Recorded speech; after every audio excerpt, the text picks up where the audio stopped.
এটার নাম হচ্ছে ফেরোসিমেন্ট। তো এটা কোনো সিমেন্ট না, বাট নাম তার ফেরোসিমেন্ট। কেন নাম তার ফেরোসিমেন্ট? কারণ হচ্ছে আসলে এটার ভিতরে দুইটা উপাদান আছে। একটা হচ্ছে ফেরাস, মানে আয়রনের একটা উপাদান আছে, আর একটা উপাদান আছে হচ্ছে সিমেন্ট। তো দুইটা সমন্বয়ে একটা কম্পোজিট ম্যাটেরিয়াল তৈরি করা হয়, যাকে আমরা ফেরোসিমেন্ট বলি। তো আরেকটু যদি ক্লিয়ারলি দেখতে চাই, তাহলে এখানে দেখতে পাচ্ছ যে একটা মর্টার ইউজ করতেছে, আর তার ভিতরে তার জালি, স্টিলের তার জালি, এটা ইউজ করতেছে। তো এই যে স্টিলের তার জালি, সেটা হচ্ছে ফেরো, মানে ফেরাস ম্যাটেরিয়াল, আর সিমেন্ট থেকে মর্টারটা তৈরি হয়েছে। এই কারণে এটাকে বলা হয় ফেরোসিমেন্ট। জিনিসটাকে একসাথে বলা হয় ফেরোসিমেন্ট। এখন যে তার জালিটা ইউজ করতেছে সেটা, আর এক একটা তার খুব ছোট সাইজের হয়। ইংলিশে বলে হচ্ছে তার মানে ওয়্যার, আর মেশ মানে হচ্ছে জাল, ক্লোজলি স্পেসড। তার মানে এটা একটা থেকে আরেকটা খুব কাছাকাছি স্পেসড। এটা যে অলওয়েজ তার জালি হতে হবে এমন কোনো কথা নাই, এটা তার ছাড়াও বর্তমানে ফাইবারেরও হয়ে থাকে এই জালিটা। ফাইবার রিইনফোর্সমেন্ট পলিমার এটা ইউজ করে এই তার জালির পরিবর্তে অনেক, বাট এইটাই কমন আর কি। আচ্ছা, তো এখন ফেরোসিমেন্টটা কোথায় ইউজ করি আমরা? ফেরোসিমেন্টটা আমরা ছাদ বানাইতে ইউজ করতে পারি, ছাদের স্ল্যাব, অথবা দেয়ালের দেয়াল বানাইতে ইউজ করতে পারি, অথবা পানির কোনো কন্টেইনার বানাইতে ইউজ করতে পারি। পানির কন্টেইনার কিরকম? যেমন ধরো একটা পানির ট্যাঙ্কি। পানির ট্যাঙ্কি আমরা যদি এই ফেরোসিমেন্ট দ্বারা বানাই, তাহলে কি হবে? সেই পানির কন্টেইনারে লিক থাকবে না। তার মানে ক্র্যাক নরমাল স্ল্যাবে কোনো না কোনো ক্র্যাক থাকে। তো কিন্তু সেই ক্র্যাক থাকলে অসুবিধা নেই, কিন্তু পানি রাখার কন্টেইনারে যদি ক্র্যাক থাকে, তাহলে কিন্তু সেরকম অসুবিধা হয়ে যাচ্ছে। একটা মিনিট, একটা মিনিট।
আচ্ছা,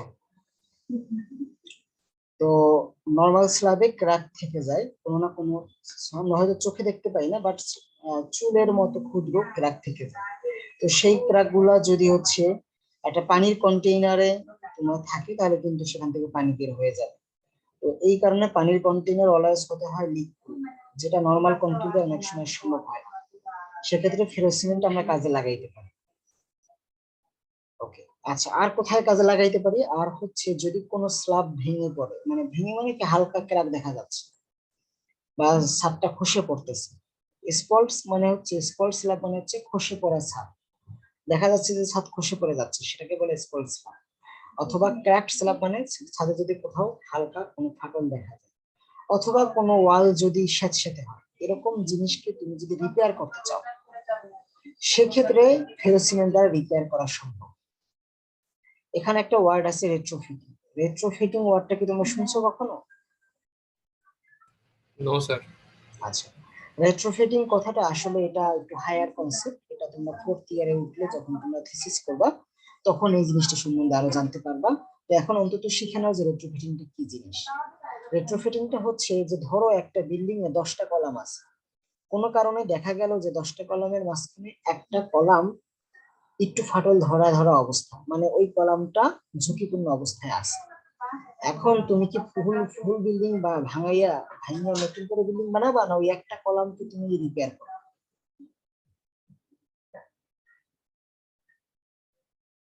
কোনটা সুইটেবল?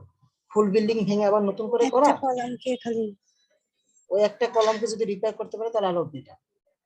তো এই যে যে কোনো একটা পোরশন, একটা বিল্ডিং এর যে কোনো একটা পোরশন তুমি রিপেয়ার করতেছো বা তার নতুন করে স্ট্রেংথ, এরকম হতে পারে। রিপেয়ার না হলে ধরো এরকম যে তুমি হয়তো আগে মনে করছিলা যে দোতলা বিল্ডিং করবা, এভাবে করে তুমি ফাউন্ডেশনটা নিছো বা বিম কলাম এভাবে ডিজাইন করছিলা। এখন তোমার টাকা পয়সা হয়েছে, তোমার মনে হচ্ছে যে আমি আর একতলা বাড়াবো, 3তলা বিল্ডিং করবো। এখন সেক্ষেত্রে 3তলা বিল্ডিং তো সম্ভব না, কারণ তুমি আগের সব ক্যালকুলেশন বা আগের বিল্ডিং বানানো আছে দোতলা হিসেবে। এখন 3তলা বানাইতে গেলে তো দোতলার বা নিচতলার যে কলাম আছে তার স্ট্রেংথটা বাড়াইতে হবে, নাহলে 3তলা বানাইতে পারবে।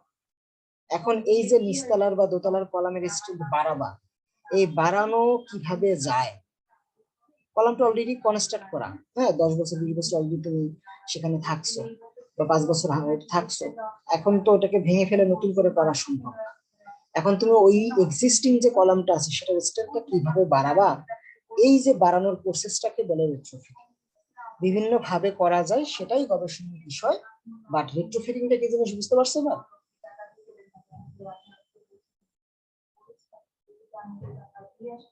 বুঝতে পারছো? জি স্যার। পরীক্ষায় কিন্তু আসতে পারে যে রেট্রোফিটিং কি জিনিস। আচ্ছা, এবার আসি যে সুবিধা কি ফেরোসিমেন্ট ইউজ করলে। ফেরোসিমেন্ট ইউজ করলে সুবিধা হচ্ছে যে এই কেরাককে আর প্রোপাগেট করতে দেয় না, মানে কেরাককে আর নতুন করে ছড়াইতে দেয় না। যতটুকু জায়গায় কেরাক আছে অতটুকু জায়গায় তাকে আটকে রাখে। যেমন তোমরা কাঁচ দেখছো, অনেক সময় কাঁচে চিনি ফাট ধরে, হ্যাঁ, হালকা একটু ফাটল ধরে, বাট আরেকটু যদি টাক দাও ফাটলটা এক্সটেন্ড করে যায়, পুরোটা ভেঙেও যেতে পারে। তো এরকম একটা স্ল্যাবে যদি একটা জায়গায় হালকা ক্র্যাক আছে, সেই ক্র্যাকটাকে আটকানোর জন্য ফেরোসিমেন্টটা ভালো কাজ করে। এটা বেশ ডিউরেবিলিটি আছে, এবং এটা হিট ইনসুলেটর হিসেবেও কাজ করে। হিট ইনসুলেটর মানে কি, যে ধরো আমাদের পানির ট্যাঙ্কিতে পানি রাখলা, এখন সূর্যের তাপে পানি গরম হয়ে যাক এটা কি চাও, নাকি গরম না হোক ঠান্ডা থাকুক এটা চাও? কোনটা? ঠান্ডা থাকুক।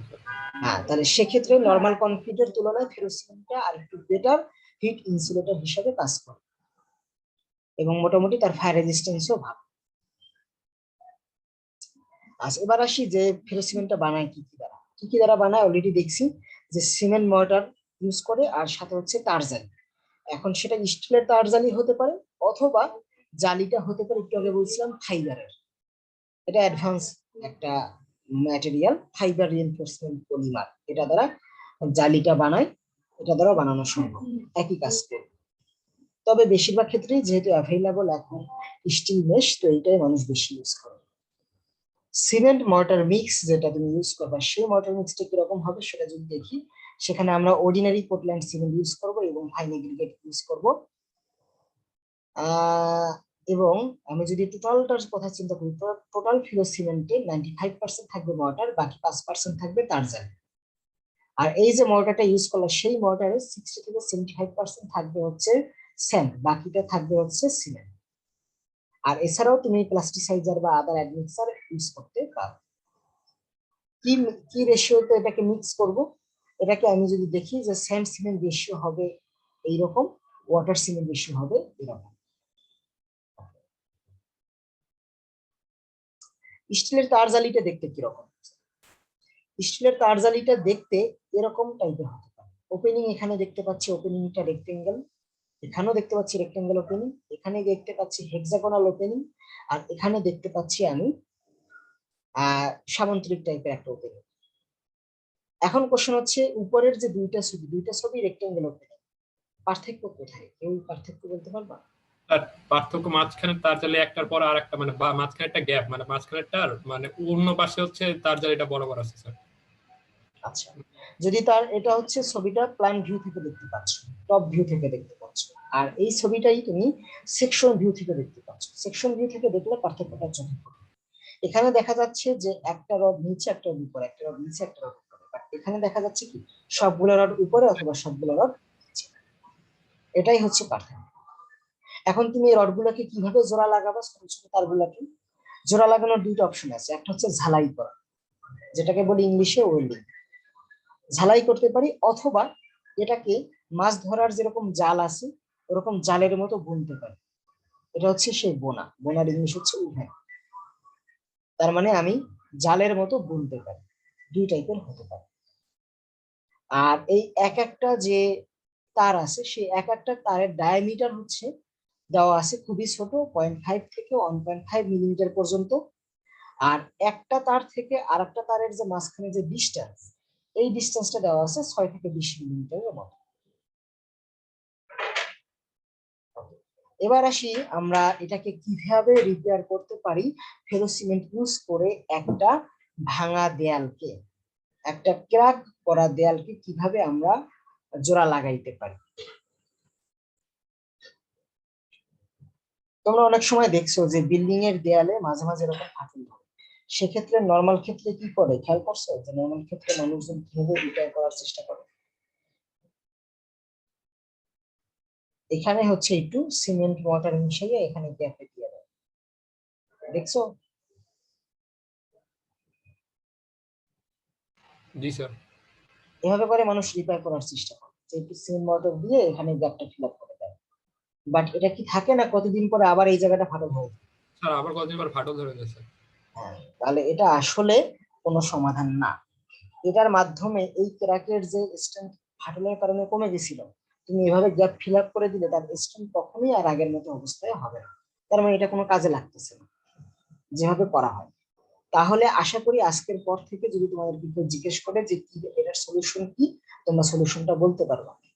যেটা যদি এইভাবে ফেরোসিমেন্ট ইউজ করে রিপেয়ার করেন, তাহলে হয়তো এটা আর এইরকম আর ক্র্যাক হবে না। স্যার এটাকে কি ওই সাদা সিমেন্ট বলে? বিভিন্ন ওই টাইপের যে দিতে পারে আর কি। হ্যাঁ, সাদা সিমেন্ট হচ্ছে মানে সাদা সিমেন্ট বলতে কি বোঝায়, লাইম চুনা ইউজ করে আর কি। হ্যাঁ, তো এটা যে কোনো কিছু ইউজ করতে পারো, বাট আসলে এটা ইউজ করে কোনো লাভ হয় না, আবার ফাটল দেখা যায়।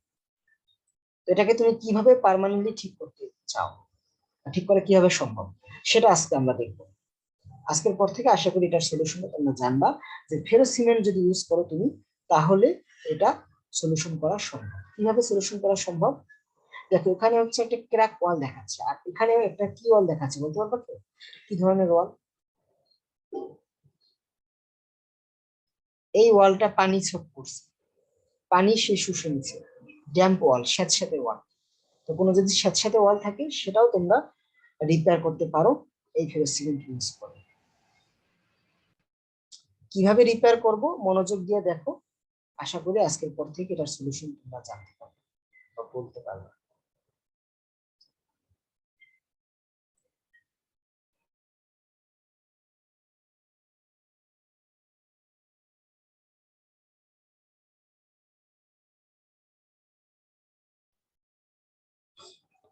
আচ্ছা, এখানে দেখো, আমাদের ওখানে আগের পেজে স্টেপ দেওয়া আছে, স্টেপ ওয়াইজ লেখা আছে, বাট আমরা স্টেপটা বাসায় যে তোমরা করে নিও।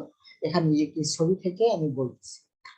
এই একটা দেয়াল দেখতে পাচ্ছি, সেই দেয়ালটার এই পোরশনটা ভাঙা দেখা যাচ্ছে, যে এই পোরশনে ভেঙে গেছে বা ফাটল ধরছে, কিছু জায়গায় ফাটল ধরছে। কিভাবে করবা? প্রথম স্টেপই হচ্ছে এখানকার যে এক্সিস্টিং যে প্লাস্টার থাকে, একটা দেয়ালের বাইরে যে একটা প্লাস্টার থাকে, সেই প্লাস্টারটাকে ফেলে দিতে হবে বাটালি দ্বারা। বাটালি মানে কি, সেমি অনেক সময় বলে, বা ফার্নিচার ইউজ করতে গেলে ফার্নিচারের দোকানে তোমরা যাবে ফার্নিচার বানায়, সেখানে দেখবা যে তারা এক ধরনের সেমি ইউজ করে। তো সেভাবে একটা লোহার সেমি ইউজ করে এই এক্সিস্টিং প্লাস্টারকে ফেলে দিতে হয়।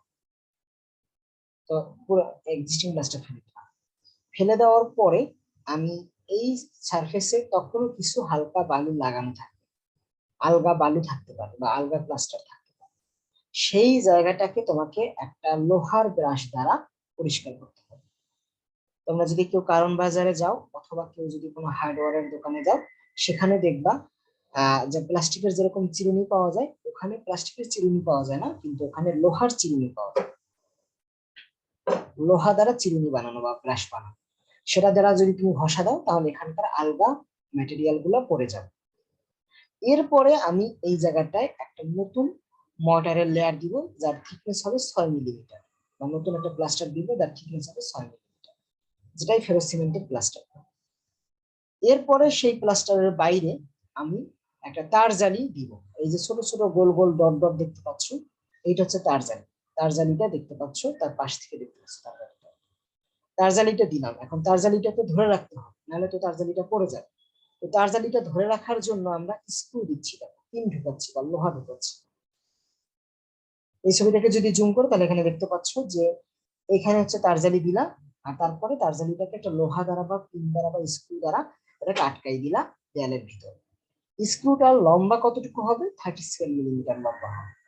স্ক্রুটার ওই বাইরের দিকে কতটুকু বের হয়ে থাকবে? সেটা 5 মিলিমিটার বের হয়ে থাকবে, তোমরা দেখতে পাচ্ছ। আর বাকি পোর্শনটা ভিতরে ঢুকানো থাকবে। এরপরে লাস্ট যে স্টেপটা সেটা হচ্ছে যে এবার স্ক্রুটা লাগানোর পরে তার বাইরের দিক থেকে আরেকটা মর্টারের লেয়ার দিব, যেটার থিকনেস হবে 7 মিলিমিটারের। এটাকে জুম করে দেখতে গেলে এরকম দেখাবে। এখন এই ছবিতে কোথাও কি কেউ কোনো ভুল খুঁজে পাচ্ছ?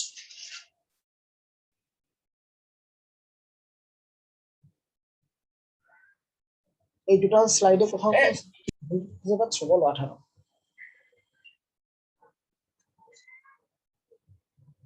স্যার ওই যে লাস্টের স্টেপ 5টাতে ওই স্ক্রুটা বের হয়ে থাকবে কিভাবে? তো তো 5 মিলিমিটার পর্যন্ত বাইরে থাকার কথা না? হ্যাঁ, তার মানে লাস্টের ছবিতে এখানে কিন্তু ভুল আছে। এটা কিন্তু ভিতরে থাকার কথা, এটা কিন্তু বাইরে বেরিয়ে থাকবে, এটা থাকবে এখানে। ঠিক আছে, স্ক্রুটা এখানে বাইরে বেরিয়ে থাকবে। যাই হোক, তো আবার এখানেও 5 মিলিমিটার না, এটা কিন্তু 6 মিলিমিটার। তো এই জিনিসগুলো তোমরা পরীক্ষায় ঠিক মতো করে দেখো। স্যার একটা কোশ্চেন ছিল। হ্যাঁ বলো। স্যার যে তার জালি লাগানো হলো স্যার, এটার নিচে যে 6 মিলিমিটারের যে একটা মর্টারের লেয়ার দেওয়া হলো, এটার কি পোর্শনটা কি মানে সারফেসটা কি মসৃণ হবে না মানে? না, প্লাস্টার যেরকম হয়, প্লাস্টারের সারফেস যেরকম হয় সেরকম। প্লাস্টার তো আমরা কোনো কোর্স এগ্রিগেট ইউজ করি না, ফাইন এগ্রিগেট ইউজ করি। তো সারফেসটা ওরকমই, যেরকম নর্মাল প্লাস্টার হয়ে থাকে সেরকম। প্লাস্টারটা কিন্তু পরবর্তীতে আবার পেন্টিং করার ফলে আরো মসৃণ দেখে, বাট আসলে কিন্তু এখানে পেন্টিং করবে না, লাস্টে তুমি তুমি চাও পেন্টিং করতে পারো।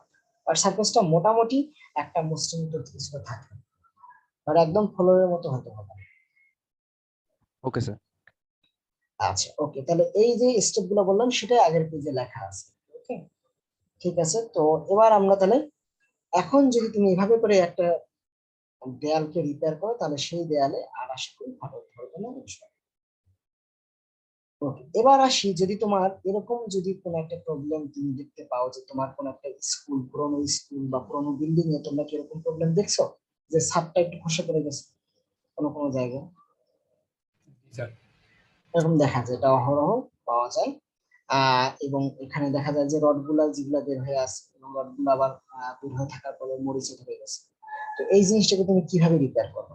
নতুন ছাদ বানানো তো সম্ভব না, তুমি এটা কিভাবে রিপেয়ার করবে? এটা রিপেয়ার করার পদ্ধতিও একইভাবে সিমেন্টের মধ্যেই করা সম্ভব, বাট এখানে কি করতে হবে, আমরা এদিকে থেকে, যেখান থেকে ফাটল ধরছে তার এদিকে 30 সেন্টিমিটার, এপাশে 30 সেন্টিমিটার, এপাশে 30 সেন্টিমিটার, এপাশে 30 সেন্টিমিটার, মানে চারোপাশে 30 সেন্টিমিটার জায়গা, এই চারপাশে 30 সেন্টিমিটার জায়গার প্লাস্টারটা আমি ফেলে দিই। তার মানে এই প্লাস্টার গুলো আমি ফেলে দিই, প্লাস্টারটা ফেলে দিই। এরপরে কাজ কি? এরপরে কাজ হচ্ছে আগের মতো। দেখো, প্লাস্টার ফেলে দিলাম। ফেলে দেওয়ার পরে আমি সেটাকে লোহার ব্রাশ দ্বারা পরিষ্কার করে নিচ্ছি। এরপরে আমি হচ্ছে এটা মর্টার লেয়ার দিচ্ছি, 6 মিলিমিটার মর্টার লেয়ার দিচ্ছি। এখন কোশ্চেন হচ্ছে যে এখানে এইটা যে লোহার ব্রাশ দ্বারা পরিষ্কার করে নিচ্ছি,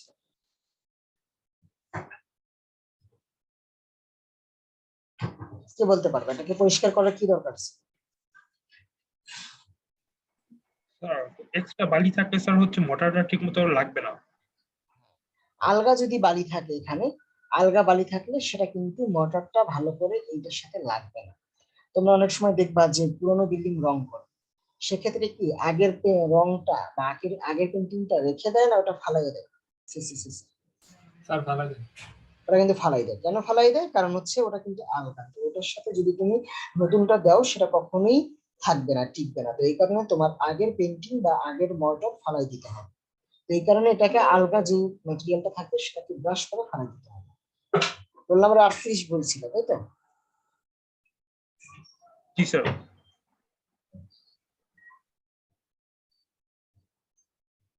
আচ্ছা, তো আমি মর্টারের লেয়ার দিলাম 6 মিলিমিটার। নেক্সট স্টেপ কি? নেক্সট স্টেপ হচ্ছে আমি এবার তার জালিটা দিব, তারপর স্ক্রু দ্বারা তার জালিটাকে আটকাবো। আটকানোর পরে তার জালিটার কতটুকু হবে সেটা দেওয়া ছিল। আরেকটা জিনিস বলতে তোমাদের ভুলে গেছি, যে এই যে এক স্ক্রু দিবা, একটা পর থেকে একটা স্ক্রু থেকে আরেকটা স্ক্রু ডিসটেন্স কত বা কয় ইঞ্চি পর পর স্ক্রু গুলা বসাবো, সেটা আবার আগের পেজে লেখা থাকার কথা। হ্যাঁ, এখানে দেখো যে কত ইঞ্চি পর পর স্ক্রু গুলা বসাচ্ছে, 8 থেকে 12 ইঞ্চি পর পর স্ক্রু গুলা বসাচ্ছে। ওখানে একটা এক্সট্রা ইনফরমেশন ছিল যে 8 থেকে 12 ইঞ্চি পর পর আমরা স্ক্রুগুলো বসাবো। স্ক্রুগুলো বসাই ফেললাম, এরপর আমরা নতুন আর একটা 7 মিলিমিটার থিকনেসের প্লাস্টারের লেয়ার দিব। এখানেও কিন্তু মনে হয় ছবিটা ভুল আছে, তাই না? জি স্যার। তাহলে তোমরা এখান থেকে জুম করে দেখতে ছবিটা যেরকম হয় সেরকম হবে, এবং ছবিটা কথার সাথে মিলাই দেখবা, ঠিক আছে? তাহলে এভাবে করে আমরা একটা স্ল্যাবকেও রিপেয়ার করতে পারবো। তো আমাদের এই টপিকটা শেষ, আমাদের নতুন একটা টপিক শুরু হবে এখন। তার মাঝখানে তোমরা অ্যাটেন্ডেন্সটা দিতে থাকো।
অ্যাটেন্ডেন্সের লিংকটা দেওয়া হয়েছে, তো জলদি অ্যাটেন্ডেন্সটা দাও।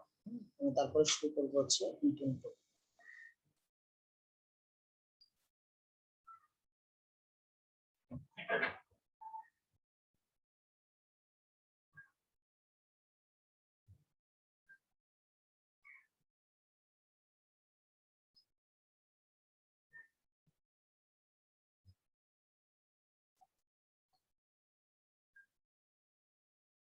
আমাদের নতুন চ্যাপ্টার হচ্ছে টিম্বার। টিম্বারটা একটু বড়, তো আমরা হয়তো এই উইকই এক্সট্রা ক্লাস নিব একটা 3 সেকশন মিলে, কারণ সবাইকে আলাদা আলাদা এক্সট্রা ক্লাস নেওয়ার হয়তো সময় হবে না যদি না এক্সটেন্ড হয় ক্লাস। তো সেক্ষেত্রে আমরা সেটার জন্য বসে থাকবো না, আমরা এই উইকই এক্সট্রা ক্লাস নিব একটা। তো দেখি 3 সেকশন মিলে কখন ফাঁকা থাকে, যদি দরকার হয় সেক্ষেত্রে আমরা শনিবারও নিতে পারি। আচ্ছা, ওকে। তো টিম্বার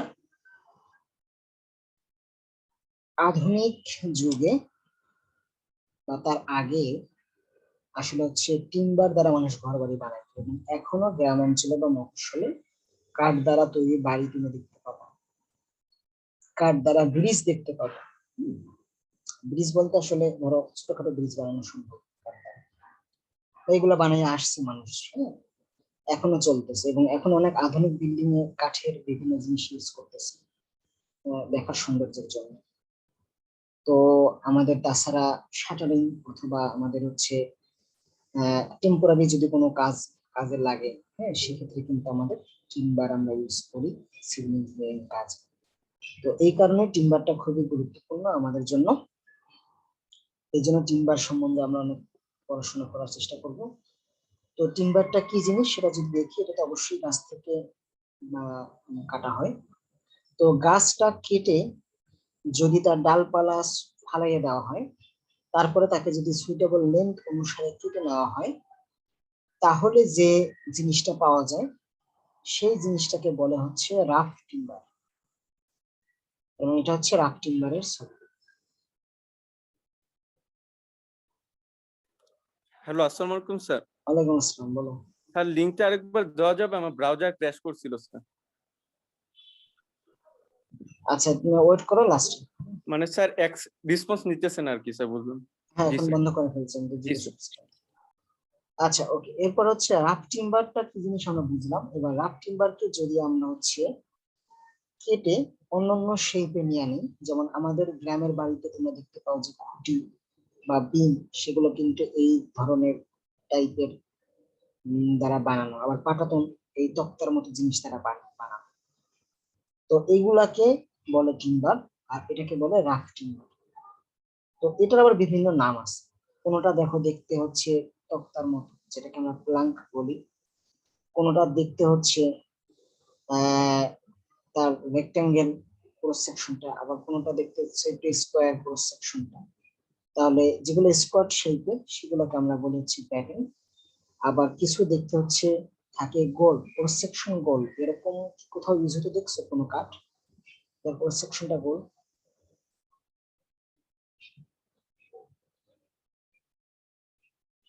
এখানে ক্রস সেকশন, বৈদ্যুতিক খুঁটি। হ্যাঁ, বৈদ্যুতিক খুঁটি খুবই অহরহ দেখা যায়। বৈদ্যুতিক খুঁটিগুলোর ক্রস সেকশনটা কিন্তু গোল হয়। তো সেই ধরনের গুলোকে বলা হচ্ছে লগ, যদি ক্রস সেকশন গোল হয়। তো এক একটা এক এক রকম নাম, কোনটা কি বলে আমরা বুঝলাম। সামনে হয়তো আরো করতে হবে এই জিনিস নিয়ে। তো আপাতত আসি নেক্সট, যে আমরা কেন মানুষ টিম্বার ইউজ করতো আগে এবং এখনো করে, এর সুবিধা কি? সুবিধা হচ্ছে যে এটা খুবই ইজিলি অ্যাভেলেবল, সব জায়গায় পাওয়া যায়, এবং দামটাও বেশ কম, এবং যে কোনো শেপে তুমি নিতে পারো, যে কোনো সাইজে তুমি নিতে পারো। তুমি মোটাও বানাইতে পারো, চিকনও বানাইতে পারো, দুই তিনটা জোড়া লাগাই আর একটা শিল্প বানাইতে পারো। আচ্ছা, সেটা হচ্ছে ওয়ার্কাবল, মানে যে কোনো শিল্প বানাইতে পারো। এবং এর স্ট্রেংথটাও বেশ ভালো যদি তুমি এর ওজনের কথা চিন্তা করো। যেমন একই ধরনের সাইজের একটা কংক্রিট দ্বারা বিম বানাইলাম আর একটা টিম্বার দ্বারা বিম বানাইলাম, তোমাদের কাছে মনে হয় কোনটা ওজন কম হবে?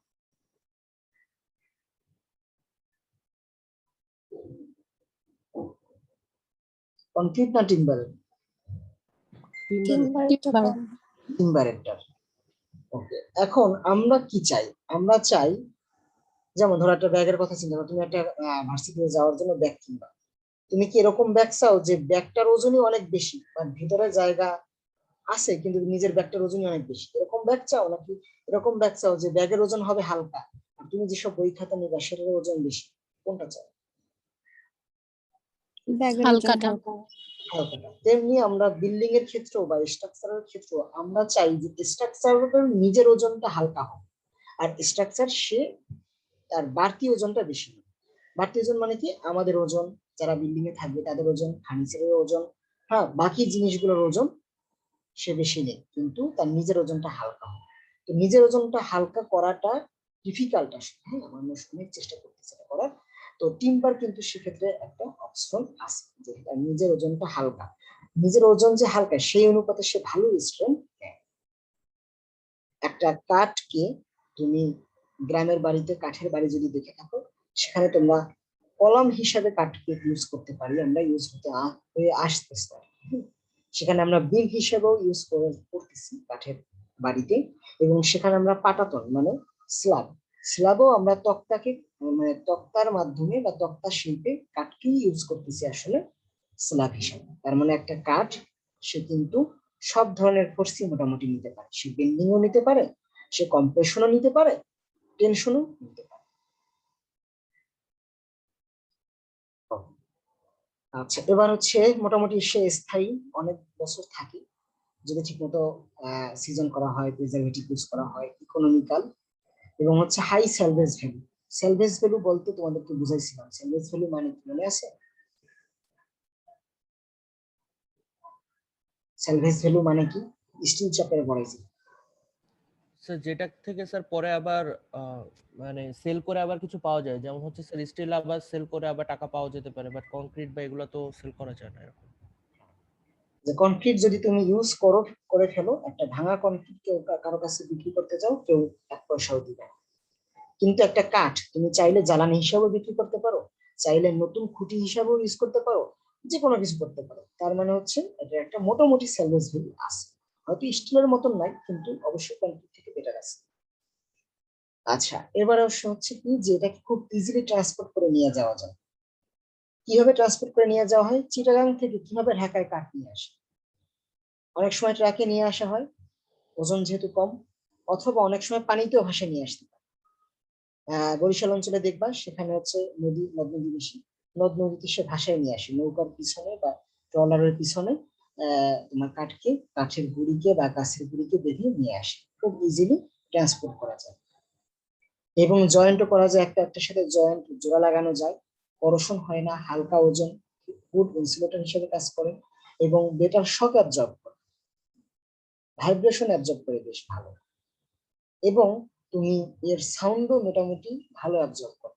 যেমন একটা কনক্রিটের রুমের মাঝখানে তুমি যদি কোনো আসবাবপত্র ছাড়া কোনো একটা রুমের মধ্যে, কনক্রিট দিয়ে বানানো রুমের মধ্যে যদি কথা বলে দেখবা প্রতিধ্বনি হয়, কিন্তু যখন তুমি আসবাবপত্র বা অন্যান্য জিনিস ইউজ করতেছো তখন প্রতিধ্বনিটা হয় না। কারণটা কি? সাউন্ডগুলো অ্যাবজর্ব হয়ে যাচ্ছে।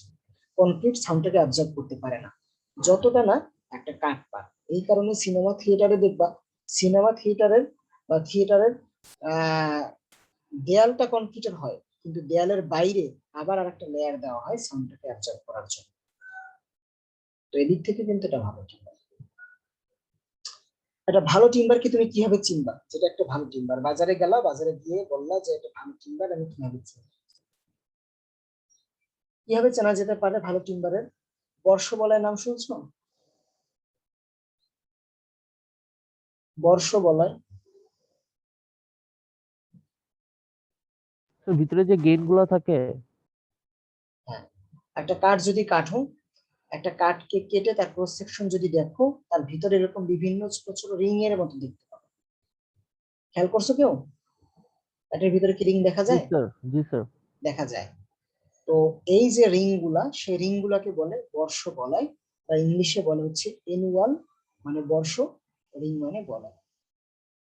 তো এই রিং দেখে বোঝা যায় যে একটা কাঠ ভালো নাকি খারাপ। রেন্ট্রি গাছে কয়টা রিং থাকে জানো? মনে আছে রেন্ট্রি গাছে কিরকম দেখতে? রেন্ট্রি গাছে নর্মালি মাত্র 2টা রিং দেখা যায়, একটা বাইরে, একটা ভিতরে। এই ভিতরের পোর্শনটা একটু বেশি ডার্ক থাকে, বাইরের পোর্শনটা হালকা কালার থাকে, সাদা কালার থাকে। তো বলো তো, আর একটা সেগুন কাঠ বা একটা করই কাঠ, সেখানে অনেকগুলো রিং দেখা যায়, কোন কাঠটা তোমার কাছে বেটার মনে হচ্ছে? যেটা রিং বেশি না যেটা রিং কম? যেটা রিগেইন বেশি। যেটা রিং বেশি সেটা, সেটা আসলে নরমালি পাকাপোক্ত হয় বেশি। এবং যেটা রিং গুলা, রিং দেখে বয়সও বোঝা যায় গাছের। আসলে নরমালি তোমরা ইন্টারে পড়ে আসছো এই জিনিসটা, বোটানিতে বর্ষ বলায়, সেখানে প্রত্যেক বছর গাছে একটা করে রিং তৈরি হয় অথবা 2টা করে রিং তৈরি হয়। তো একটা গাছে যদি 5টা রিং থাকে, তার মানে তার বয়স কত? 10 বছর, 2টা করে হতে বছর। পারে 5 বছর বা 10 বছর হতে পারে এরকম। তার মানে আসলে গাছের বয়স বোঝা যায় রিং দেখে, এবং যে গাছের যত বেশি বয়স সে গাছ তত বেশি সারি অথবা তত বেশি পাকাপোক্ত। যদি পাকাপোক্ত হয় তার স্ট্রেংথ কি হবে? বেশি হবে। এবং অনেক গাছে দেখা যায় যে একই গাছ, ধর করই কাঠ, একই করই কাঠের কোনোটা রিং স্পষ্ট বোঝা যাচ্ছে না, কোনোটা রিং স্পষ্ট বোঝা যাচ্ছে। যেমন অনেক কাঠে দেখবা রিংটা এরকম পর্যন্ত গিয়ে কমপ্লিট হয় না, এতটুকু আছে, রিংটা কমপ্লিট হয় না, রিংটা ভালোভাবে বোঝা যায় না, চোখে দেখায় স্পষ্ট বোঝা যায় না। কোনটা বেটার? তুমি কোনটা কিনবা, যেটা স্পষ্ট বোঝা যায় না যেটা স্পষ্ট বোঝা যায় না? এর স্পষ্ট বোঝা যায় যেটা। হ্যাঁ, তাহলে আশা করি এই জিনিসটা তোমাদের ক্লিয়ার হয়ে গেল। এবার আসি তুমি কাঠ কোথা থেকে নিবা? কাঠ কি তুমি এই কর্নার পোর্শন থেকে নিবা, না মাঝখানে পোর্শন থেকে নিবা? খুঁটি বানানোর জন্য কোনটা ডিস্টেন্স বেশি হবে?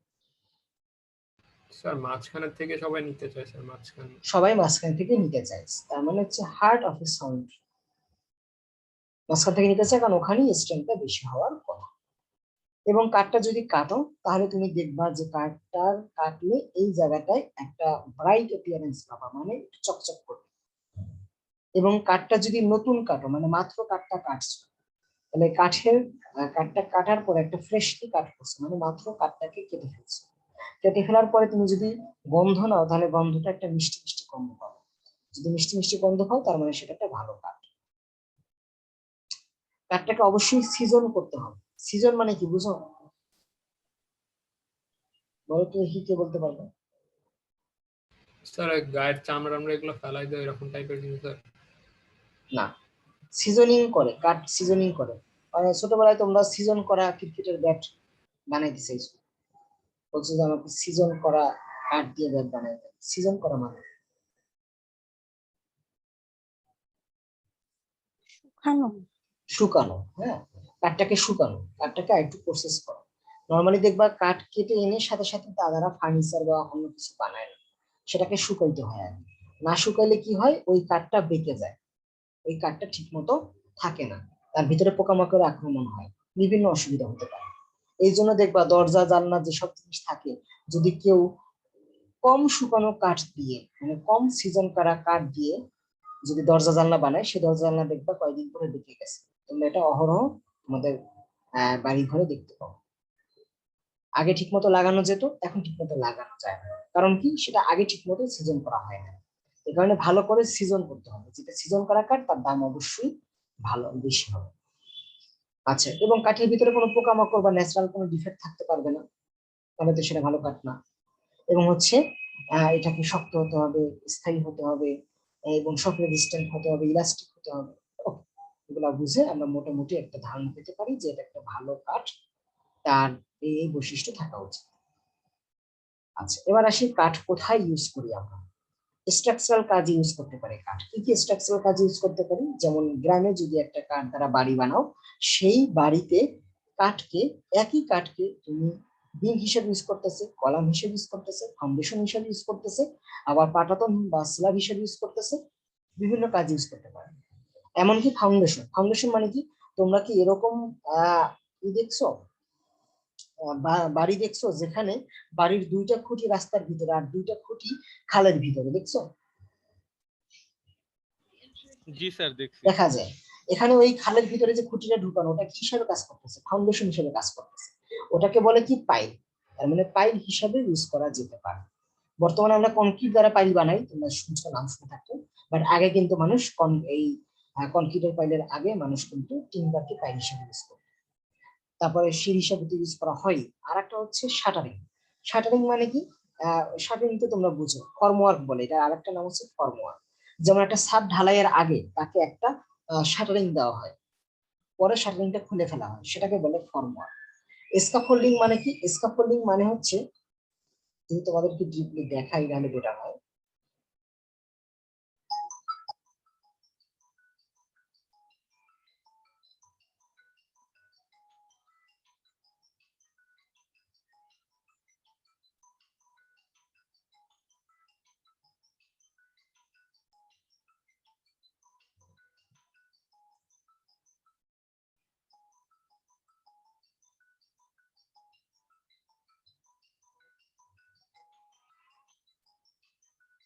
এরকম জিনিস দেখছো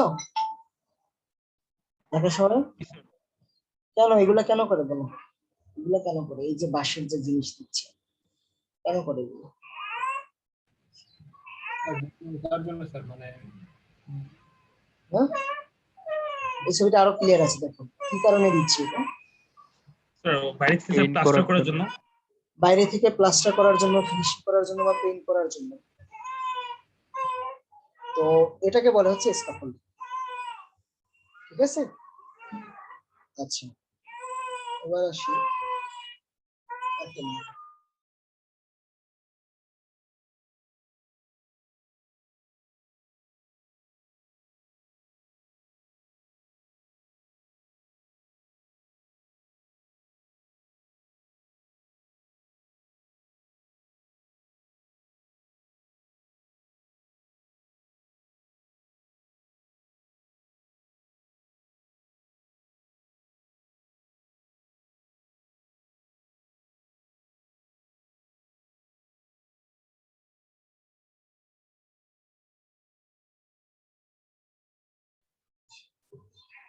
আচ্ছা, তো আমরা এটা বুঝলাম। তাহলে স্ট্রাকচারাল কাজে কি কি কাজে ইউজ হয়, স্ক্যাফোল্ডিং কি জিনিস, ফর্মওয়ার্ক কি জিনিস।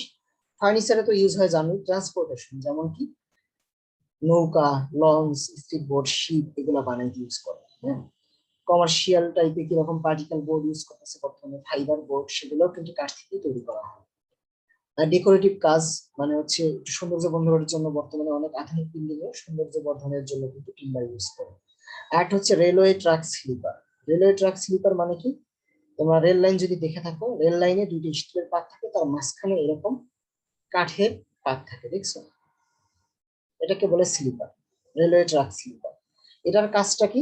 এটার কাজ হচ্ছে রেল থেকে বা ট্রেন থেকে যে ভাইব্রেশন হয়, সেই ভাইব্রেশনটাকে আসলে অ্যাবজর্ব করে নেয় হচ্ছে কাঠ।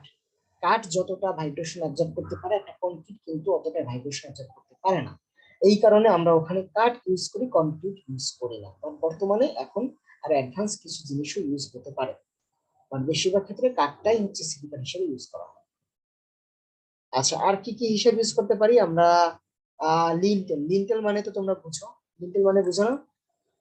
জি স্যার।